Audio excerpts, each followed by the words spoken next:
హల్లెలూయా చెప్పండి.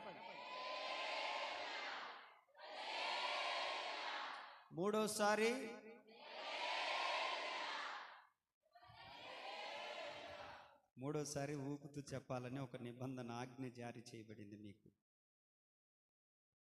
మంచి, చాలా సంతోషం.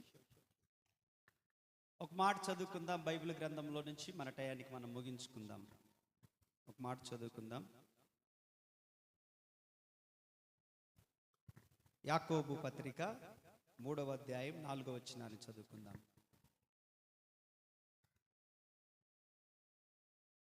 యాకోబు పత్రిక 3వ అధ్యాయం 4వ వచనం.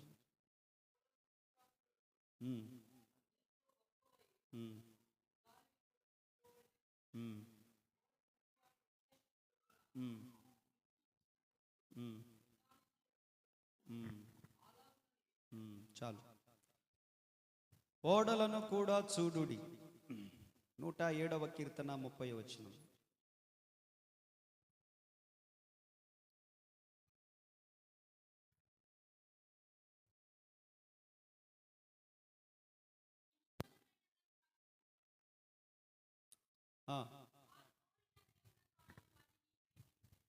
చాలు, పైనుంచి చదువు.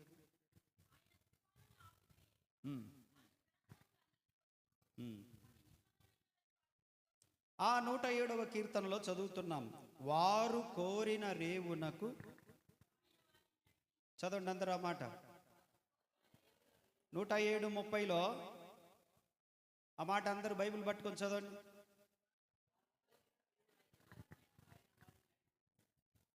మంచిది. యాకోబు రాసిన పత్రికలో 3వ అధ్యాయం 4వ వచనంలో, ఓడలను కూడా చూడుడి, అవి ఎంతో గొప్పవై పెనుగాలికి కొట్టుకొని పోబడినను ఓడ నడుపు వాడిని ఉద్దేశించొప్పున మిక్కిలి చిన్నదగు చుక్కాని చేత త్రిప్పబడును. చాలు. కొద్దిసేపు నా వైపు చూస్తూ ఆలకించండి. 4 మాటలు చెప్పి నేను ముగించేస్తాను. బల్ల తీసుకుందాం. ఓడలు, స్టీమర్లు, పడవలు, సముద్రాలలో కొన్ని తెప్పలు ఉంటాయి. తెప్పలు అక్కడక్కడ ఈ నదిలో గట్టుని ఈ గట్టు నుండి ఆ గట్టుకు దాటించడానికి బల్లకట్టలు ఉంటాయి. కొన్ని సముద్రాలలో ఉంటాయి, కొన్ని నదులలో ఉంటాయి, కొన్ని కాలువలలో ఉంటాయి, కొన్ని పెద్ద పెద్ద చెరువులలో ఉంటాయి. ఇవి ఎక్కడ నడుస్తాయో మనకు బాగా తెలుసు. పడవలు అనేటివి ఎక్కడ నడుస్తాయో, స్టీమర్లు ఎక్కడ నడుస్తాయో, స్టార్ షిప్స్ ఎక్కడ నడుస్తాయో మనకు బాగా తెలిసినటువంటి విషయాలే. మనందరము కూడా భూలోకము నుండి పరలోకం వెళ్ళాలి. ఇక్కడ ఉన్న వారందరూ కూడా భూలోకము నుండి పరలోకమునకు వెళ్ళాలి. ఇక్కడ 4 విషయాలు 5 విషయాలు మనకు కనపడతాయి. మనం చదువుకున్న వాటిలో ఓడ, సముద్రము, నావికుడు, చుక్కాని, రేవు. చెప్పండి. ఓడ, సముద్రము, నావికుడు, చుక్కాని, రేవు. ఇవి కనపడతాయి. లోకమనే సముద్రంలో ఓడ అనబడే మనము నావికుడైన యేసుక్రీస్తుతో, చుక్కాని అనబడే పరిశుద్ధాత్మతో, రేవు అనబడిన మధ్యాకాశమునకు చేరుదుము గాక. గట్టిగా. లోకమనే సముద్రములో ఓడ అనే మన కుటుంబాలు నావికుడైన యేసు క్రీస్తు ద్వారా, చుక్కాని అనబడే పరిశుద్ధాత్మతో, రేవు అనబడే మధ్యాకాశమునకు చేరుదుముగాక. ఈ ఓడలు, పడవలు, తెప్పలు, స్టీమర్లు ఎక్కడ నడుస్తున్నాయని చెప్పాను? నీటిలో. నీటిపై. ఓకేనా? మరి నీటిపై నడవాలి కానీ నీళ్లు పడవలోనికి మాట్లాడండి రాకూడదు. ఇవి నీటిపైన ఉండొచ్చు, నీళ్లు వీటిపైన ఉండకూడదు. ఉంటే ఏమవుతుంది? పడవ మునిగిపోతుంది.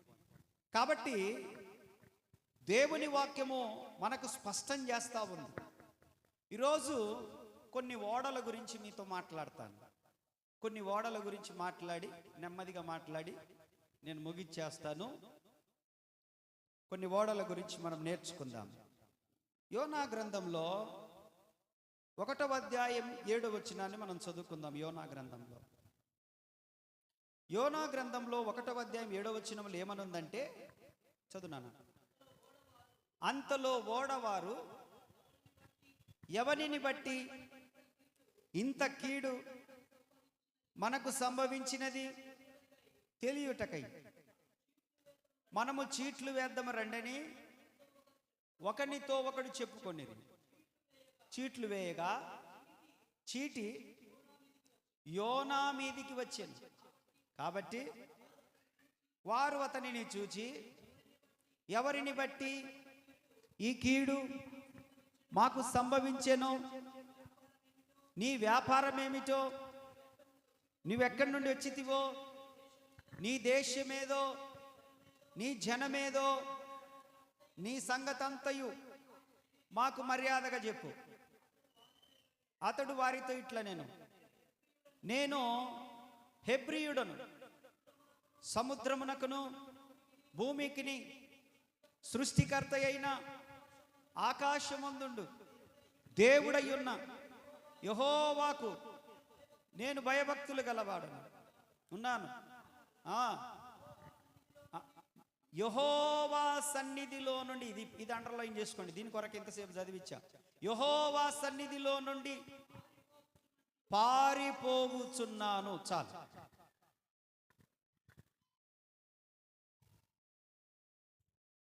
ఒక ఓడలో ఒక దైవజనుడు ఉన్నాడు. అతని పేరు యోనా. యోనాను దేవుడు అన్నాడు,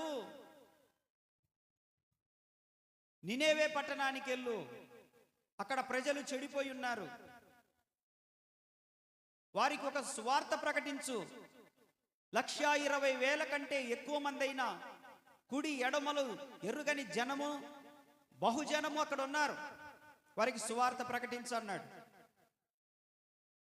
అయితే ఈ యోనా దేవుని మాటకు అవిధేయత చూపిన వాడై, దేవుని మాటను నిర్లక్ష్యంగా తీసుకొని వారి మీద ప్రతీకారం తీర్చుకుంటే మనస్సు కలిగిన వాడై, వారికి సువార్త ప్రకటించడం తనకి ఇష్టం లేనందువలన అక్కడ నుండి తర్షీషు వెళ్ళే ఓడను ఎక్కినోడు మర్యాదగా ఉన్నాడా? ఓడ అమరమునకు వెళ్ళి నిద్రపోతా ఉన్నాడు. ఇప్పుడు ఓ పెద్ద తుఫాను వచ్చింది, ఓడను తల్లకిందులు చేస్తా ఉంది. అయ్యో ఏంటి ఈ మన స్థితి, ఎందుకింత అలజడి వచ్చింది, ఈ పెద్ద తుఫాను ఎవరి వలన వచ్చింది అని చెప్పి ఆలోచిస్తూ ఓడను తేలిక చేద్దామని ఓడలో ఉన్న ఆహార పదార్థములన్నీ నీళ్ళల్లో పడేశారు. తేలిక చేద్దామని బట్టల బ్యాగులు సముద్రంలో పడేశారు. దానికి సంబంధించినటువంటి వస్తువులను, బరువైన వస్తువులన్నీ సముద్రంలో పడేశారు. అయినా ఈ తుఫాను ఆగలేదు, ఓడ నెమ్మది పొందలేదు, వాళ్ళు అలసడి నుండి బయటికి రాలేదు. వాళ్ళందరూ ఆలోచన చేశారు, ప్రార్థన చేశాం, ఇంతగా ప్రయాసపడ్డాం, మన దేవుళ్ళు దేవతలన్నిటి పేర్ల మొక్కాం, మొక్కుబళ్ళు చేశాం, అయినా కూడా ఈ తుఫాను ఆగట్లేదు. కాబట్టి ఎవడి వలనో ఈ కీడు జరుగుతుంది, ఎవడరా వాడని చెప్పి ఓడలో ఉన్న పేర్లని రాసుకొని చీటీ వేసి ఒక చీటీ తీస్తే అది యోనా పేరు మీద వచ్చింది.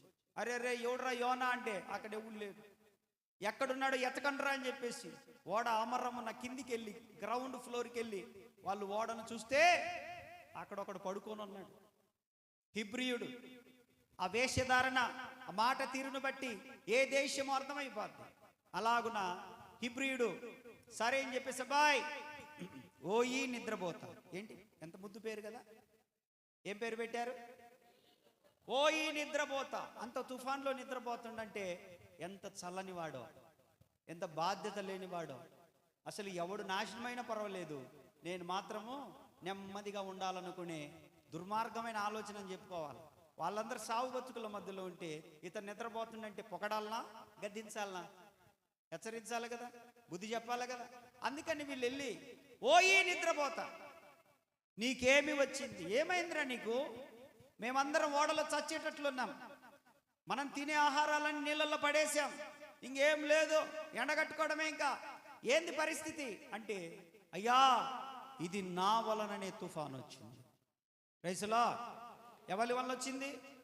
ఒప్పుకోవాలి, నా వలనే వచ్చింది. చెప్పండి, నా వలననే ఈ తుఫాను అని యోనా ఒప్పుకున్నాడు.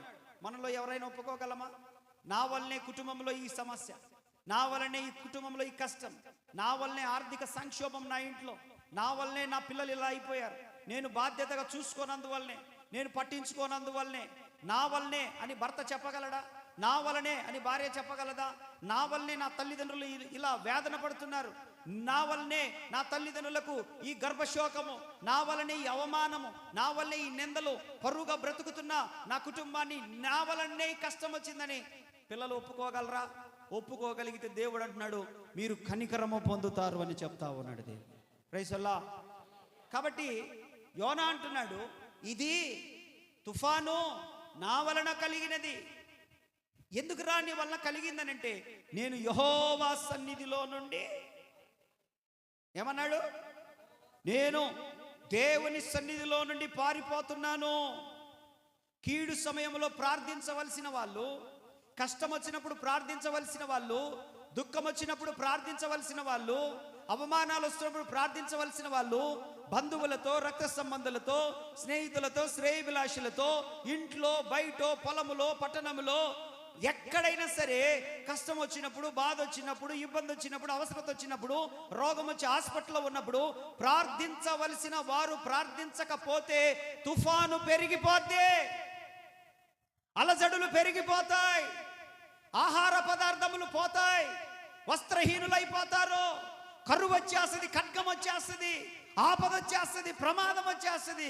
ప్రార్థించవలసిన వారు ప్రార్థించకుండా, ప్రమాదాన్ని అంచనా వేయకుండా, దేవుని సన్నిధికి పరిగెత్తి రాకుండా, దేవుని సన్నిధి నుండే పారిపోయి విగ్రహాల వైపు చూస్తూ, తాయెత్తుల వైపు చూస్తూ, రకరకాలైనటువంటి అంతరాల వైపు చూస్తూ, చేతబడుల వైపు చూస్తూ, చేతులు చూసే వారి వైపు చూస్తూ, జాతకాలు చెప్పేవారి వైపు చూస్తూ, రోడ్ల బడి కూర్చొని చిలక ప్రశ్నలు చేసే వారి దగ్గర కూర్చొని రకరకాలైనటువంటి వాటిని ఆశ్రయించు వారి వలన కుటుంబాలలో తుఫానులు పెరిగిపోతా ఉన్నాయి. దేవుడు వాటిని దూరము చేయును గాక. చెప్పాలి గట్టిగా, చెప్పాలి గట్టిగా.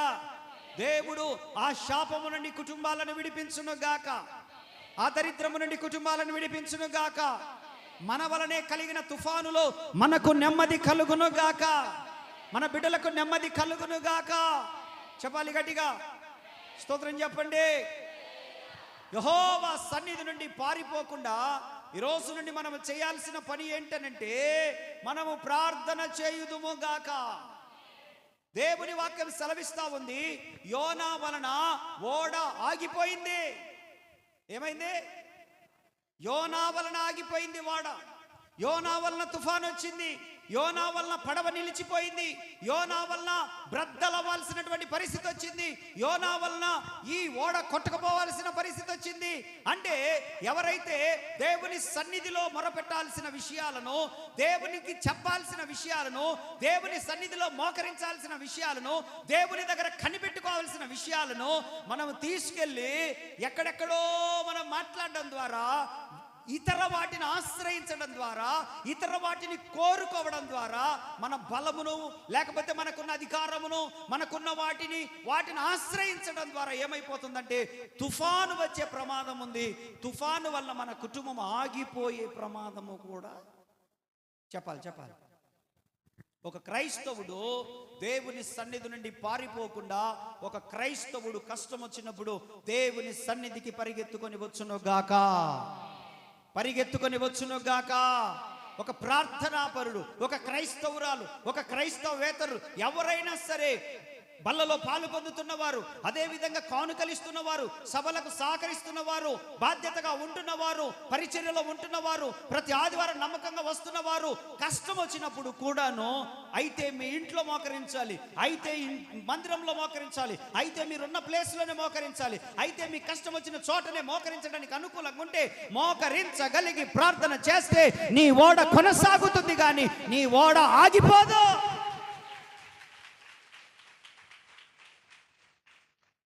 ఆయన సన్నిధిలో సంపూర్ణమైన, నీ సన్నిధానంలో సంపూర్ణ సంతోషం, ఆరాధించుకునే విలువైన అవకాశం. నీ సన్నిధానంలో ఆరాధించుకునే, కోల్పోయినవన్నీ నాకు ఇచ్చుటకును,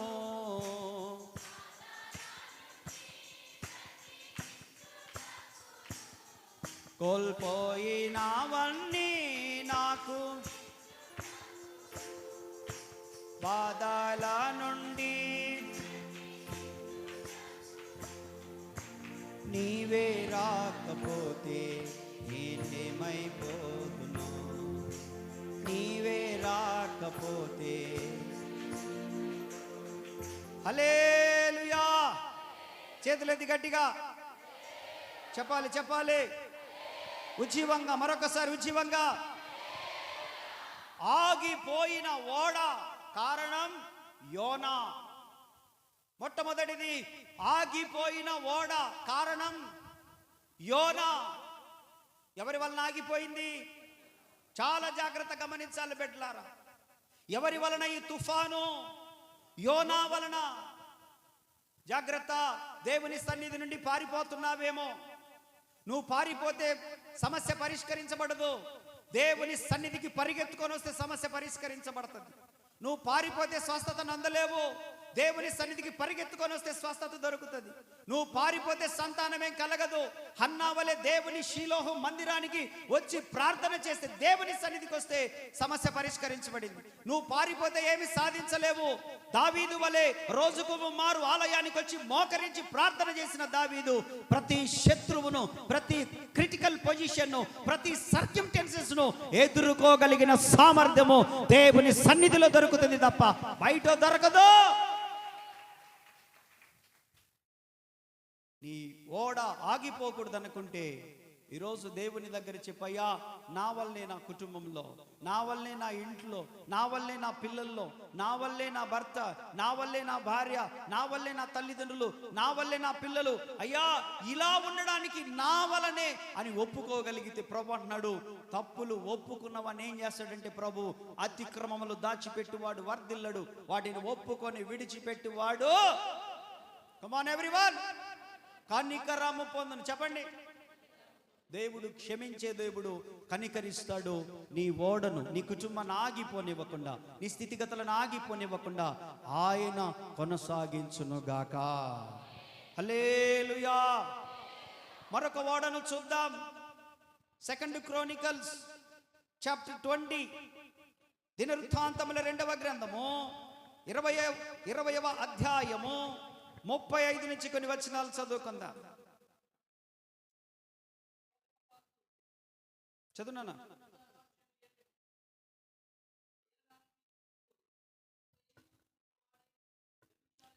2 Chronicles దినవృత్తాంతముల 2వ గ్రంథము 20:35 నుంచి చదువుతున్నాడు. వినండి. చదువునాను. అదేలే, చదువు.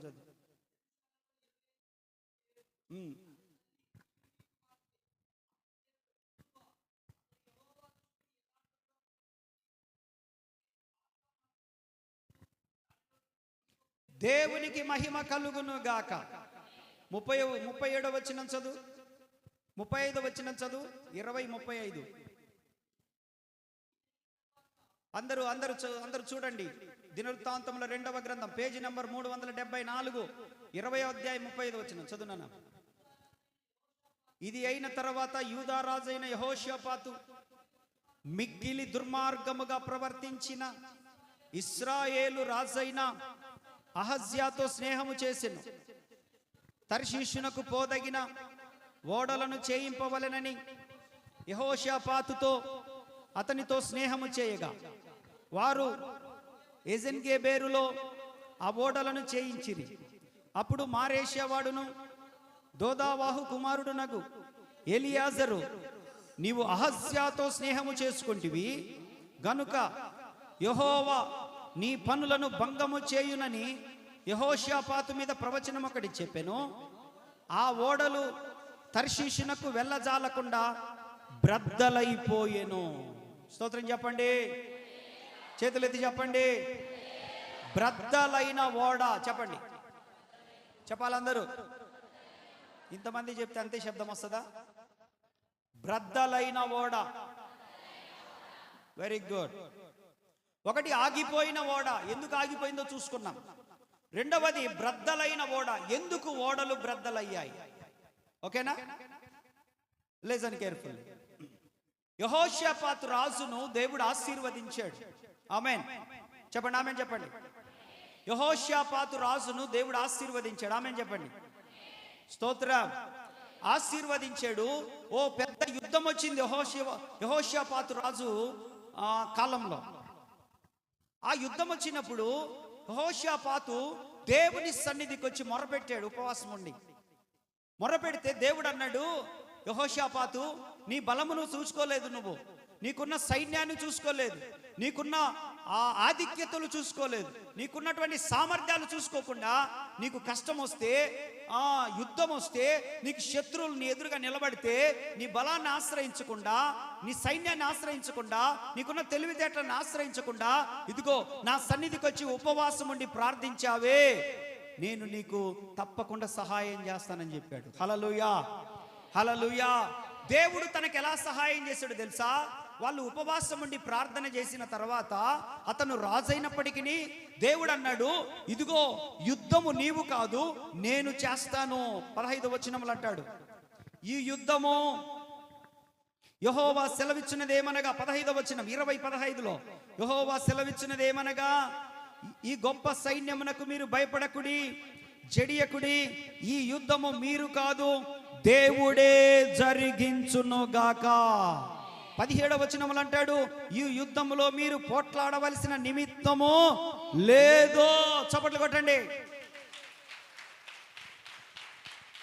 ఈ మాసానికి, ఆగస్టు మాసానికి, ఈ ఆగస్టు మాసానికి మీకు ఒక ప్రవచనం ఎత్తి చెప్తా ఉన్నాను, మీకు ఒక ప్రవచనం ఎత్తి వాగ్దానం చెప్తా ఉన్నాను.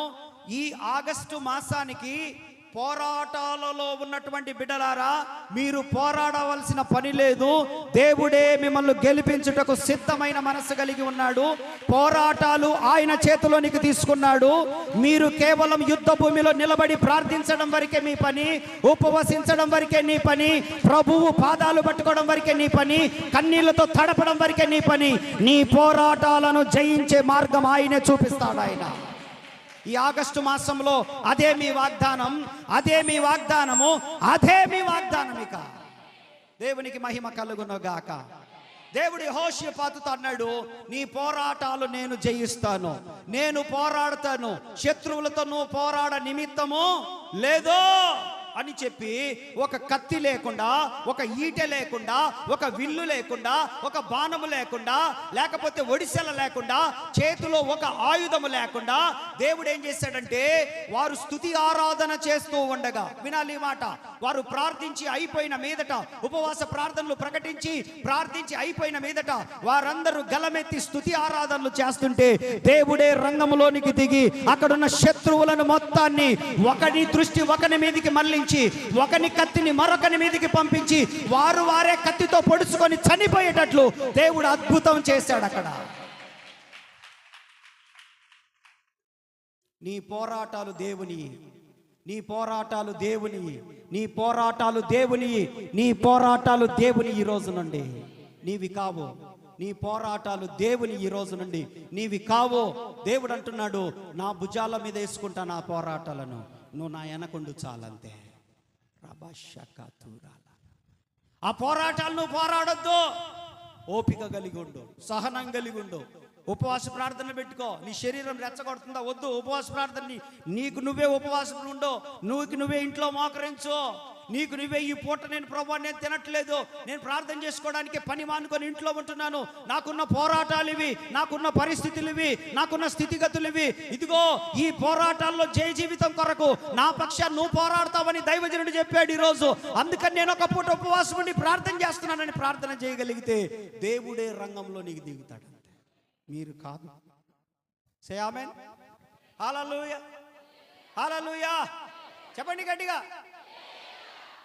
దేవుడు ఒక చేతిలో కత్తి లేకుండా, ఈట లేకుండా, విల్లు లేకుండా, అంబు లేకుండా, ఒడిసెల లేకుండా, ఆయుధము లేకుండా కేవలం స్తుతి ఆరాధన ద్వారా, చెప్పండి, ఉపవాస ప్రార్థన ద్వారా, చెప్పు, స్తుతి ఆరాధన ద్వారా, ఉపవాస ప్రార్థన ద్వారా కొన్ని లక్షల మందిని హతము చేశాడు ఆయన. కొడు చప్పట్లు. కొన్ని లక్షల మందిని ఏం చేశాడో తెలుసా?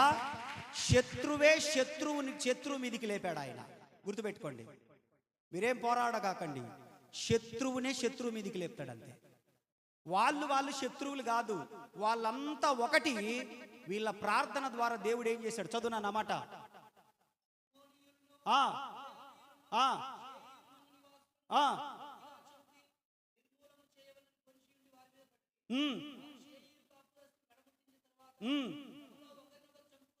తమలో ఒకరిని ఒకరు, రెఫరెన్స్ చెప్పు. 20వ అధ్యాయం 23వ వచనం, అంతేనా? 20వ అధ్యాయం 23వ వచనంలో అక్కడ తమలో వారే ఒకరినొకరు, వారికి వారే ఒకరినొకరు చంపుకున్నారు తప్ప వీళ్ళు యుద్ధం చేయకుండా దేవుడు చేశాడు. నేను చెప్తున్నాను, ఐఎమ్ ప్రొక్లెయిమింగ్, నేను ఇప్పుడు ప్రకటిస్తున్నాను మీకు, మన కుటుంబాలలో కానీ, మన పిల్లలకు కానీ, మీకు కానీ, సంఘంలో ఎంతమంది ఈరోజు కాళ్ళు పెట్టినరో వాళ్ళందరి విషయంలో దేవుడు అంటున్నాడు, వారి శత్రువులు వారి మీదనే పడతారు తప్ప మీ మీద పడకుండా చేస్తాడు. మిత్రులుగా ఉండి మీకు శత్రువులు అయ్యారా? ఆ మిత్రులు శత్రువులయ్యి వాళ్ళే పాడైపోయేటట్టు చేస్తాడు, కానీ నీ దాకా ఆయన రానివ్వడు. నమ్మితే చప్పట్లు కొడుతూ భాషలు మాట్లాడుతూ నమ్మితే చప్పట్లు కొడుతూ దేవుని స్తుతించు, ప్రభువుని స్తుతించు, భాషలు మాట్లాడుతూ.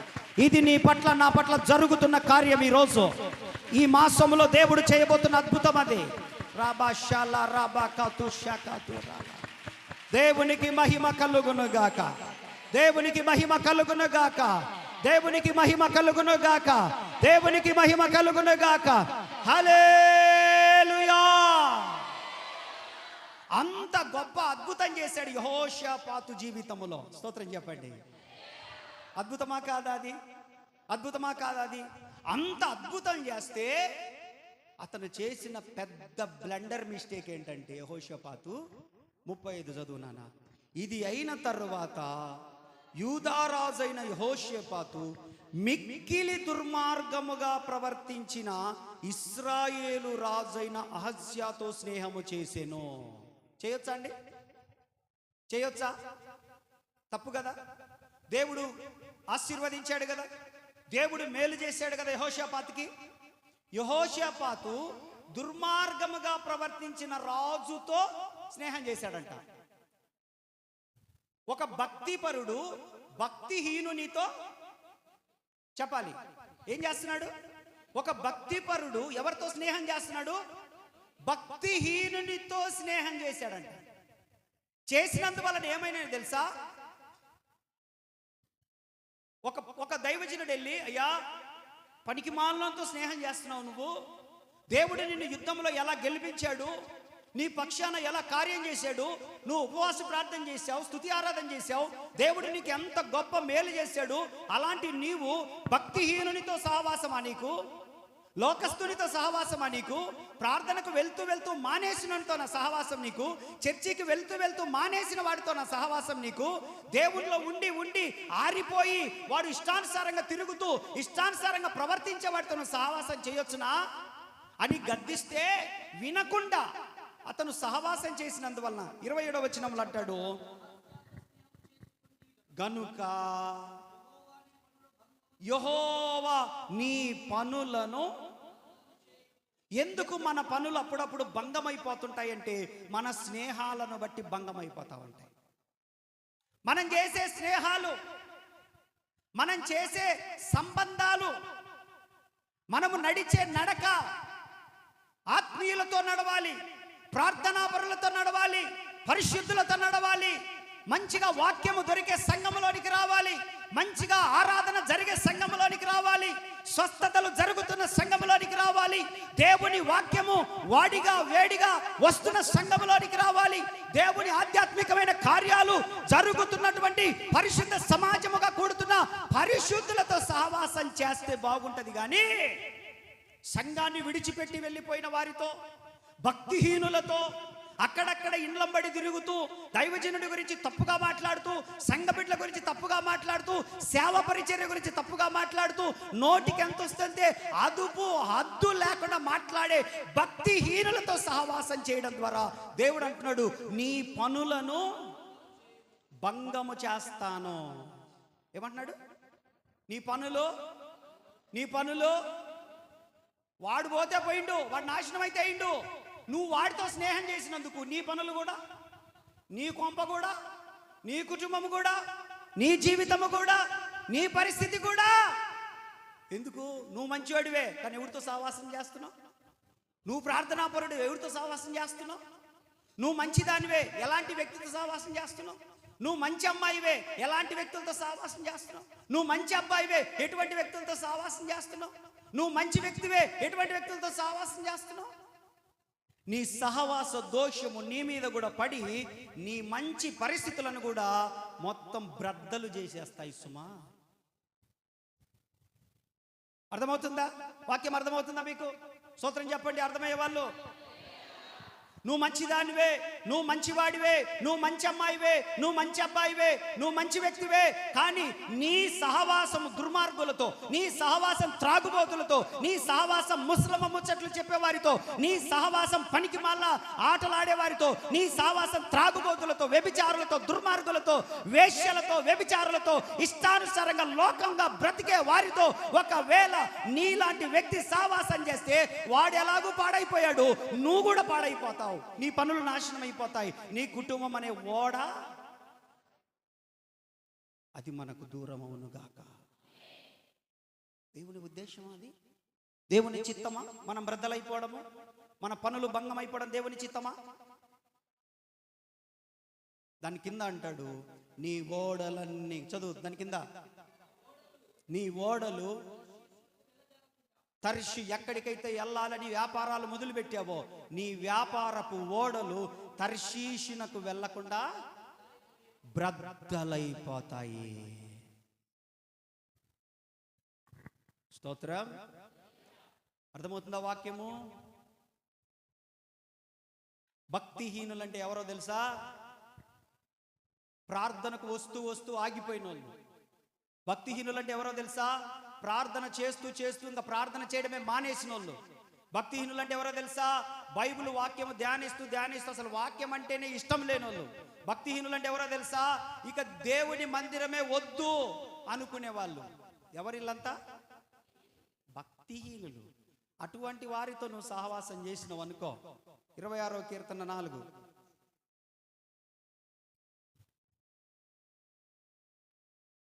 యాకోబు రాసిన పత్రిక 4:4, యోబు గ్రంథం 22:21, 26:4 శామ్స్లో, పనికి మాలిన వారితో నేను సాంగత్యము చేయను, వేశ్యదారులతో పొందు చేయను, దుష్టుల సంఘము నాకు. కోటు చప్పట్లో.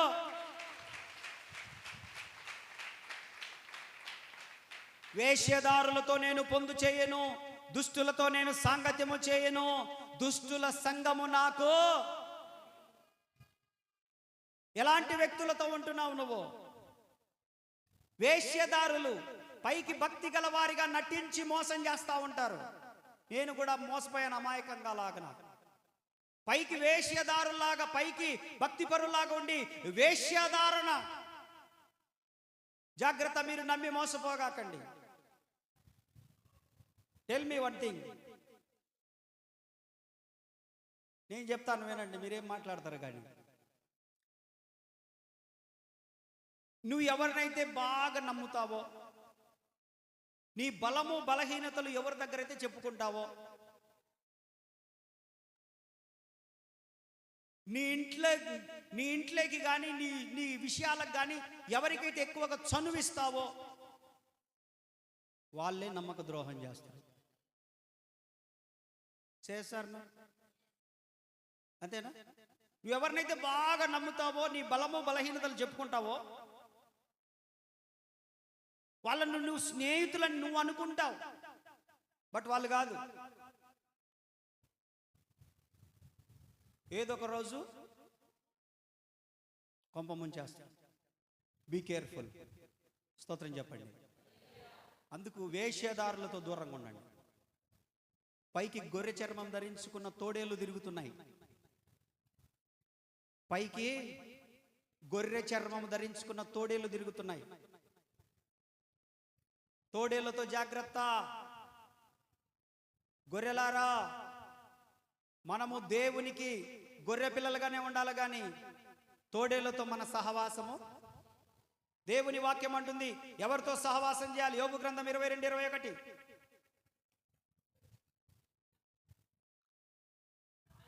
ఆయనతో సహవాసము చేసిన యెడల నీకు సమాధానము కలుగును, అలాగున నీకు నెమ్మది కలుగును. స్తోత్రం చెప్పండి.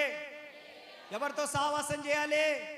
యేసుతో. చెప్పండి, ఎవరితో చెప్పాలి? ఎవరితో? యేసుతో అనండి, పరిశుద్ధులతో అనండి, ప్రార్థనా పరులతో. ఎవరితో? ఎవరితో?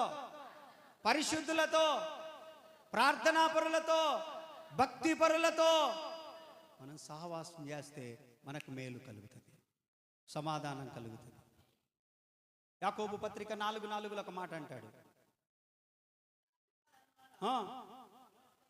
ఈ లోక స్నేహము దేవునితో వైరమని మీరెరుగరా? ఎవడు ఈ లోకముతో స్నేహము చేయగోరునో వాడు దేవునికి శత్రువు అవుతాడు. నువ్వు దేవునితో సహవాసం చేయకుండా, వినండి, ప్రార్థనా పరులతో సహవాసం చేయకుండా, భక్తి పరులతో సహవాసం చేయకుండా, దేవుని బిడ్డలతో సహవాసం చేయకుండా, నువ్వు చెప్పండి లోకముతో సహవాసం చేస్తే నీవు దేవునికి శత్రువైతావు. ఎవరికి? మనిషికి శత్రువైతే వాడి బలం ఎంతో ఈడి బలం ఎంతో తెలుసుకుంటాడు. మనిషికి శత్రువైతే వాడికున్న పవర్ ఎంతో ఈడి పవర్ ఎంతో, వాడికున్న స్థాయి ఎంతో ఈడికున్న స్థాయి ఎంతో తెలుసుకుంటారు. మనిషి దేవునికి శత్రువైండు అనుకో, దేవునితో తోగగలమా? మన బలము పనికొస్తుందా? మనకున్న ఇన్ని పనికొస్తాయా?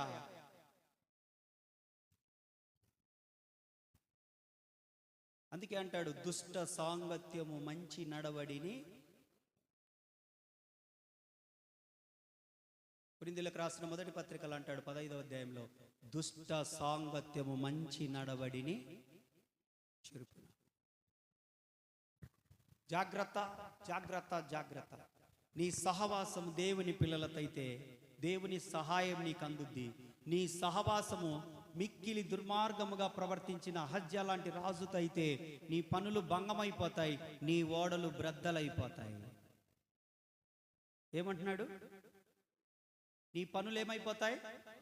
భంగమైపోతాయి. దేవుడు ఆశీర్వదిస్తా ఉన్నాడు. మామూలుగా మనల్ని 128వ కీర్తనలో ఎలా ఆశీర్వదిస్తున్నాడు, మనం ఎలా ఉండాలని కోరుకుంటున్నాడు, ఆయన పిల్లలు ఎలా ఉండాలని చూడాలనుకుంటున్నాడు, ఎలా ఉంటే ఆయన చూసి సంతోషించాలనుకుంటున్నాడు. 128 Psalms. యెహోవా యందు భయభక్తులు కలిగిన వారు, ఆయన త్రోవల యందు నడుచు వారందరూ ధన్యులు. నిశ్చయముగా నీవు నీ చేతుల కష్టార్జితమును. దేవుడు ఏం కోరుకుంటున్నాడు మనల్ని? నీ చేతుల కష్టార్జితము. నా చేతుల కష్టార్జితము నేను, నా కుటుంబము. మీ చేతుల కష్టార్జితం మీరు, మీ కుటుంబము.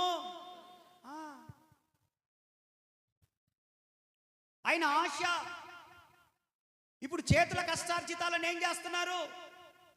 సెల్ ఫోన్లో బెట్టింగులు పెడతా ఉన్నారు. చేతుల కష్టార్జితాన్ని ఏం చేస్తున్నారు? ఆన్లైన్ పేకాటలు ఆడుతున్నారు సెల్ ఫోన్లలో.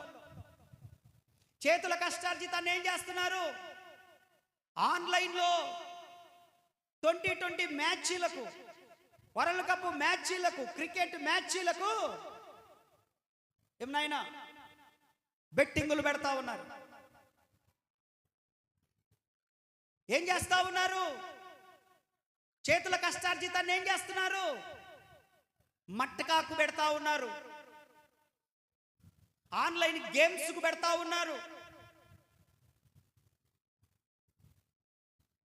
జాగ్రత్త యవన బిడ్డలారా, దేవుని కోరిక ఏందో తెలుసా మీ పట్ల?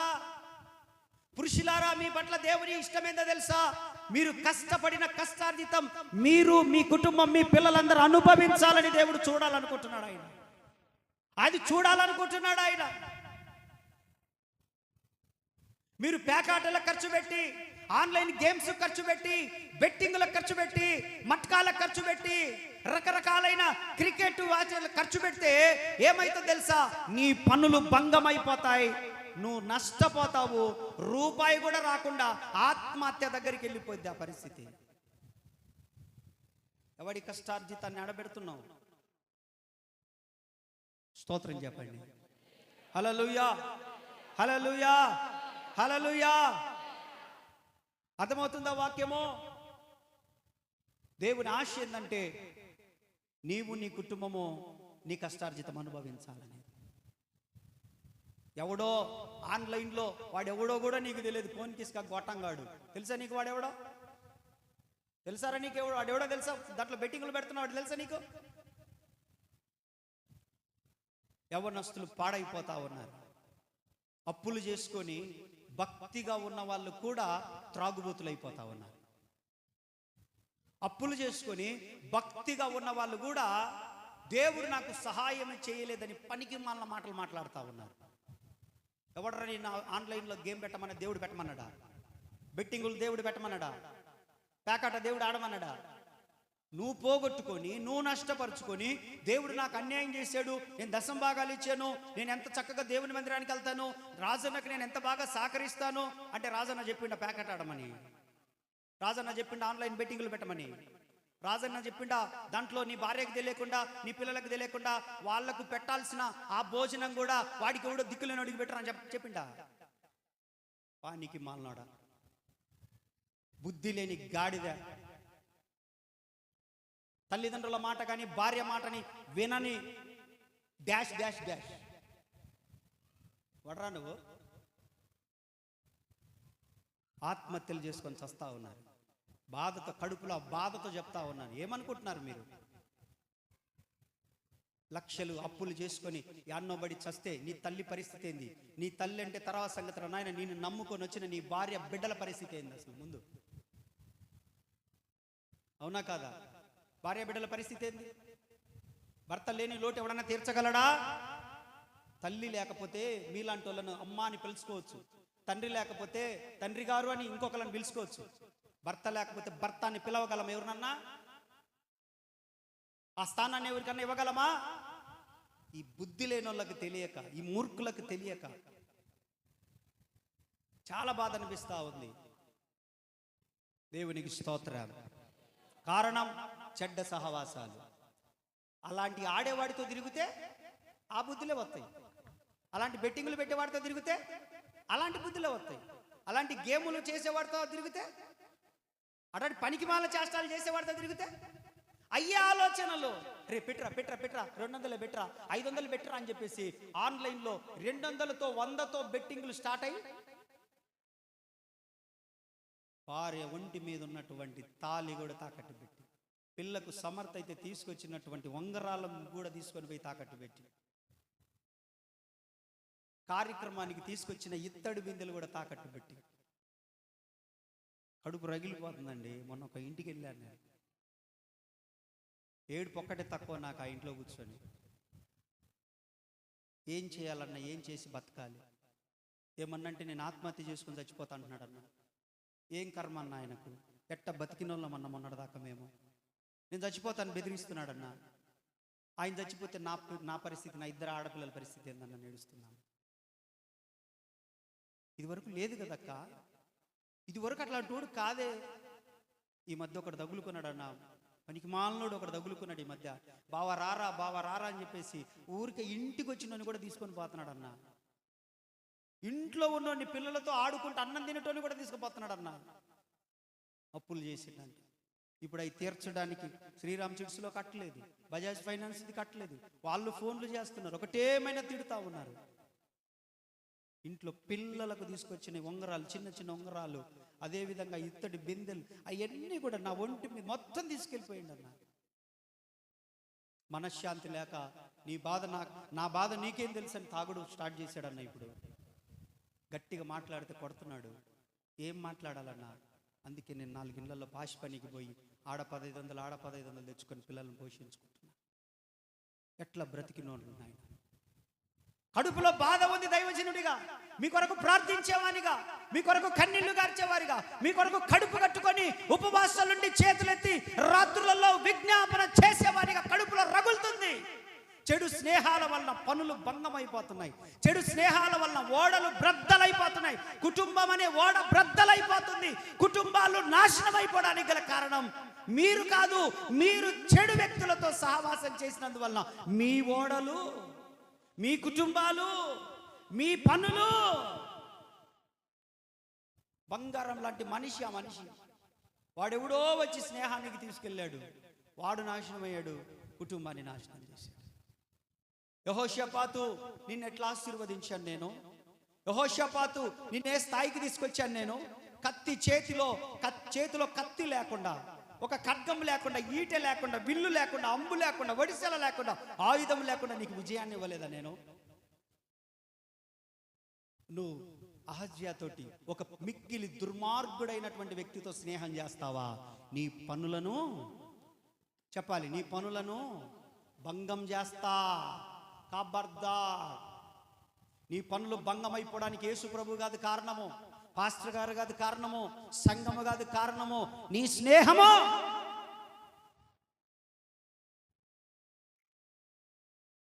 ఓడలు బ్రద్దలైపోతున్నాయి. దేవుని వాక్యం అంటుంది, దేవునితో శత్రువులని మీరు ఎరుగరా. ఎవడు ఈ లోకముతో స్నేహము చేయగోరునో వాడు దేవునికి. చూడండి ఏం చేస్తున్నాడు. 19వ అధ్యాయం 2వ వచనం మాన్నే సెకండ్ క్రోనికల్స్ దగ్గర దినవృత్తాంతముల 2వ గ్రంథంలో నేను ఈ మాట చెప్పి నేను ముగిస్తాను. ఇంకా ఉన్నాయి ఓడల గురించి, వచ్చే వారం మనం కొనసాగించుకుందాం. ఈ మాట చెప్పి నేను ముగిస్తాను, వచ్చే వారం దీన్ని కంటిన్యూ చేద్దాం. అద్భుతమైన విషయాలు మీకు ముందుకు తీసుకొని వస్తాను. 2వ దినవృత్తాంతముల గ్రంథం 19:2లో నీవు భక్తిహీనులకు సహాయము చేశావు. ఎవరికి చేశావు? ఎవరికి చేశాడు? ఎవరు చేస్తున్నారు?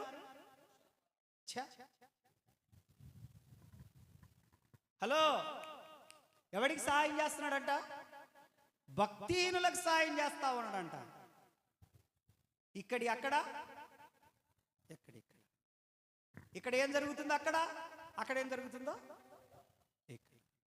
భక్తిహీనులకు ఎవరు ఏడ్చేది? బయటికి తీసుకెళ్ళమ్మా, బయటికి తీసుకెళ్ళి 5 నిమిషాలు తీసుకెళ్ళు. డిస్టర్బెన్స్ అది, పిల్లలు కదా నిద్రపోయి లేసి ఏడుస్తలే. బయటికి తీసుకెళ్ళి. భక్తిహీనులతో సహవాసం చేస్తున్నాడు. భక్తిహీనులకు సహాయం చేసి యెహోవా శత్రువులకు. ఇది ఎంత దుర్మార్గమయ్యా! స్తోత్రం చెప్పండి, చేతులు ఎత్తండి, గట్టిగా చెప్పండి. ఎవరికంట? భక్తిహీనులకు సహాయం చేస్తున్నాడంట. యెహోవా శత్రువులకు. చూడు, ఎవడికి స్నేహితుడయ్యాడు రా? ఏం రా ఒళ్ళు ఏం ఎట్టుందిరా నీకు? తిమ్మిరిగా ఉంది ఏమ్మా? ఎవరితో మీ స్నేహాలు? ఎవరితో మీ ముచ్చట్లు? ఎవరిని ఇంటికి రానిస్తా ఉన్నారు? ఎలాంటి వ్యక్తులను ఇంటికి రానిస్తా ఉన్నారు? ఇక్కడి నుంచి వెళ్ళిన వారి కుటుంబంలో ఒక కుటుంబం, ఈ మధ్య నేను పాస్టర్ గారు వెళ్తే వాళ్ళు చెప్తా ఉన్నారు, నా ఫలాని వ్యక్తులు మా ఇంటికి వచ్చారు బండి వేసుకొని.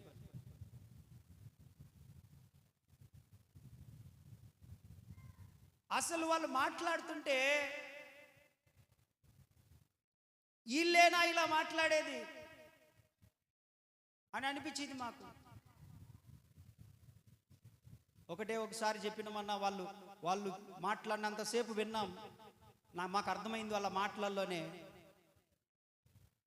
ఒక మాట చెప్పాము, మేము ఉన్నంత వరకు రాజన్న దగ్గరికి వెళ్తాం, మేము ఇంకొక చోటికి రామమ్మా, మీరు మమ్మల్ని రమ్మని ఇంకొకసారి మా ఇంటికి రావద్దు ఇంకొక చోటికి. రాజన్న ఎలాంటి వాడో, పాస్టమ్ ఎలాంటిదో, అక్కడ సంఘం ఎలాంటిదో మాకు తెలుసు. ఈ 10 సంవత్సరాల నుంచి అక్కడికి వెళ్ళినాక మా కుటుంబాలు ఎలా ఉన్నాయో మాకు తెలుసు. మేము అది విడిచిపెట్టుకొని రాము. దయచేసి ఈ మాటలు చెప్పడానికి ఇంకొకసారి మా ఇంటికి వస్తే మాత్రం మీకు పద్ధతి కాదు అని చెప్పి గట్టిగా స్ట్రాంగ్గా వార్నింగ్ ఇచ్చామన్నా. మరలా వేరే ఒక అతన్ని తీసుకొని వచ్చారు. అతను ఎవరో డోన్లో పనిచేస్తుంటాడంట. అతనికి చర్చి లేదంట, ఏం లేదంట, ఊరికే ఇండ్లమ్మడి తిరుగుతూ ఉంటుంటాడంట ఊర్లమ్మటి. అతన్ని తీసుకొచ్చారు. అతనితో కూడా చెప్పించాలని చూశారు. ఇంకొక చోటికి పోదాంరా, ఇంకొక చోటికి పోదాంరా, ఆడ అయిపోయింది, ఆడ పని అయిపోయింది, ఆడ ఇంకా అయిపోయింది అని చెప్పేసి ఇంకొక చోటికి పోదాంరా అని. వాళ్ళ పని అయిపోయి, అర్థమవుతుందా, వాళ్ళ పని అయిపోయి వాళ్ళు సాతాను చేతికి చిక్కిపోయి వాళ్ళు యెహోవా శత్రువులతో స్నేహం చేసి అతన్ని తీసుకొచ్చి అతను వచ్చి వాళ్ళ భర్త మాట్లాడుతూ ఉన్నాడంట. వాళ్ళ భర్త, అబ్బాయి నువ్వెవరో నాకు తెలియదు, మాకు రాజన్న ఒక్కడే తెలుసు, మేము మా భార్య బిడ్డలను అక్కడికే పంపిస్తాను, నువ్వు ఊరికే బతిమలాడగాకు, అక్కడికి రండి ఇక్కడికి రండి అని. వాళ్ళ అన్యజనులు వాళ్ళు ఎంతో ఎంతో ప్రసవ వేదన పడి కన్నాను వాళ్ళను. రాత్రింబౌళ్ళు ప్రార్థనలు చేసి 9 మాసాలు కని పెంచాను వాళ్ళని. విగ్రహారాధన విడిచిపెట్టుకొని, వాళ్ళ అన్య దేవతలను విడిచిపెట్టుకొని ప్రభు సన్నిధికి వస్తున్నారు. వాళ్ళని కన్నాను.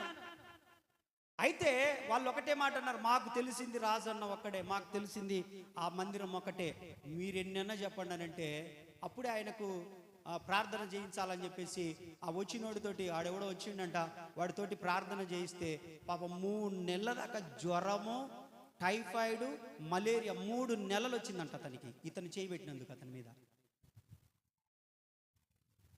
ఫోన్ చేసి తెగ తిట్టిండ్రంట. అక్క మీరు ఇట్లా తెచ్చారు, ఆయన ప్రార్థన చేసిన వాళ్ళ నుంచి, మా ఆయన మీద చేయబెట్టి ప్రార్థన చేసిన నుంచి హాస్పిటల్ చుట్టూ తిరిగి డబ్బులన్నీ అయిపోతున్నాయి, మలేరియా టైఫాయిడ్ జ్వరమే కానీ తగ్గట్లేదు, ఇప్పటికి చాన పెట్టినాము, అటోళ్ళను మా ఇంటికి తీసుకురాక మా ఆయన బూతులు తిడుతున్నాడు, భయంకరంగా బూతులు తిడుతున్నాడు.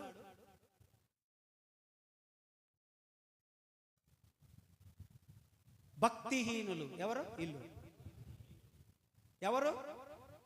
జాగ్రత్త, ఇండ్లమ్మడి తిరుగుతుంటుంటారు. ఇదొక పనికి మాలిన బ్యాచ్. వాళ్ళ పని అయిపోయి ఇక్కడ పని అయిపోయిందని చెప్తుంటారు. దేవునికి స్తోత్రం, హల్లెలూయా. వాళ్ళ పని అయిపోయింది. యెహోవా శత్రువులకు స్నేహితులు వాళ్ళు. అంటే యెహోవాకు కూడా శత్రువులనే కదా అర్థము, అంతేనా అర్థము? దేవునికి శత్రువులతోటి సహవాసం చేస్తే మనం ఏమైపోతాము? మనం కూడా శత్రువులమవుతాం. ముఖం మీదనే వాళ్ళు కొట్టినట్టు ఫోన్లో తిట్టి చెప్పేశారంట, ఈసారి మర్యాదగా రావద్దక్క, మీ నాన్నని తీసుకురావద్దు, నువ్వు రావద్దు, ఇంకా ఎవరిని తేవద్దు మా ఇంటికి అని చెప్పేసి. స్తోత్రం చెప్పండి గట్టిగా, హల్లెలూయా. నీ స్నేహము అటువంటి ఆరిపోయిన దీపాలతో అయితే, నీ స్నేహము అటువంటి భక్తిహీనులతో అయితే, నీ స్నేహము ఇండిన్లు తిరిగి దైవజనుడి గురించి చెడ్డ మాటలు మాట్లాడే వారితో అయితే, నీ పనులు భంగమైపోతాయి, నీ ఓడలు బ్రద్దలైపోతాయి. ఇప్పటికే ఏడుస్తుండ్రు మిగతా వాళ్ళు, నన్ను పోగొట్టుకున్నందుకు, మనల్ని పోగొట్టుకున్నందుకు, ఈ పరిచర్యను పోగొట్టుకున్నందుకు ఏడుస్తుండ్రు. వాళ్ళకి చెప్పి అల్లాడుతుండ్రు, రాయబారాలు పంపిస్తుండ్రు, వందనాలు చెప్పినా దండాలు పెట్టినా వద్దమ్మా ఇంకా చాలు. నిన్న వారంలో కూడా ఒక ఆఫీసర్ తోటి, ఒక ఎంప్లాయ్ తోటి రాయబారం పంపిస్తే ఇంకా జాలమ్మా, ఇంకా రావద్దని చెప్పి అక్కడోళ్ళు అక్కడ ఉన్నాడు అమ్మా, చాలు. స్తోత్రం చెప్పండి. హల్లెలూయా, హల్లెలూయా. ఇది సమస్త జనులకు ప్రార్థనా మందిరం, పొల్లలు పెట్టే మందిరం కాదు. సమస్త జనులకు ఏ మందిరం ఇది? ప్రార్థన చేసుకోవాలి, భక్తి చేయాలనుకుంటే రండి, నా పర్మిషన్ ఎందుకు? ప్రార్థన చేసుకునేటోళ్ళకు, పరిశుద్ధంగా జీవించాలనుకునే వాళ్ళకి నా పర్మిషన్ అవసరమా? రాయబారాలు పంపుతున్నారంటే ఇంకా మారు మనసు పొందలేదని అర్థం. మారు మనసు పొందేటోడికి రాయబారం ఎందుకు? చక్కగా వస్తాడు, ప్రార్థనలో కూర్చుంటాడు, దేవుని దగ్గర క్షమాపణ అడుగుతాడు, దైవజనుడితో ప్రార్థన చేయించుకొని వాడి పని చూసుకొని వెళ్ళిపోతుంటాడు. ఎవడు కాదంటాడు మందిరానికి వస్తే? ఇది అందరి ప్రార్థనా మందిరం. ఇది నాది కాదు, నా అబ్బ సొత్తు కాదు. ఇది సకల జనులకు ప్రార్థనా మందిరం. స్తోత్రం చెప్పండి. హల్లెలూయా. నీ సహవాసం ఎవరితో దేవుడు ఆశీర్వదించాలనుకున్నాడు? నీ చేతుల కష్టార్జితము. చదువునన్నమాట, అది చదివి ముగించేసుకుందాం. 128వ కీర్తనలో నుండి, నిశ్చయముగా నీ చేతుల కష్టార్జితము నీవు అనుభవించేదవు. నీ లోగిట నీ భార్య ఫలించు ద్రాక్షావల్లి వలె ఉంటది. నీ భోజనపు బల్ల చుట్టూ నీ పిల్లలు ఒలీవ మొక్కల వలె ఉంటారు. యెహోవా యందు భయభక్తులు గలవాడు ఇలాగూ ఆశీర్వదించబడతాడు. స్తోత్రం చెప్పండి. దేవుడు ఎలా చూడాలనుకుంటున్నాడంటే మనల్ని, నీ చేతుల కష్టార్జితం నీవు నీ కుటుంబం అనుభవించాలి. నీ లోగిట నీ భార్య ఫలించు ద్రాక్షావల్లి వలె ఉండాలి. నువ్వు భోజనానికి కూర్చున్నప్పుడు నీ పిల్లలు, నీ భార్య, నీ భర్త అందరూ కూర్చొని భోంచేయడం దేవుడు మీ పట్ల చూడాలనుకుంటున్నాడు. ఆయన ప్లేట్లు అన్నం పెట్టుకొని ఒక్కొక్క మూలకెళ్ళి తినడం కాదు. ప్లేట్లు అన్నం పెట్టుకొని ఒక్కొక్క మూలకెళ్ళి తినడం కాదు దేవుడు చూడాలనుకుంటేది. నీ భోజనపు బల్ల చుట్టూ నీ పిల్లలు ఒలీవ మొక్కల వలె ఉంటే చూసి ఆయన సంతోషపడి నీ ఓడలు బ్రద్దలు కాకుండా నీ ఓడను కోరిన రేవుకు నడిపిస్తాడు ఆయన. వారు కోరిన రేవుకు వారిని. దేవుడి మాటలు దీవించును గాక. బల్లారాధనలో పాలు పొందాలనుకున్న వాళ్ళు లేచి నిలబడండి. వచ్చే వారం వాక్యాన్ని కంటిన్యూ చేద్దాం.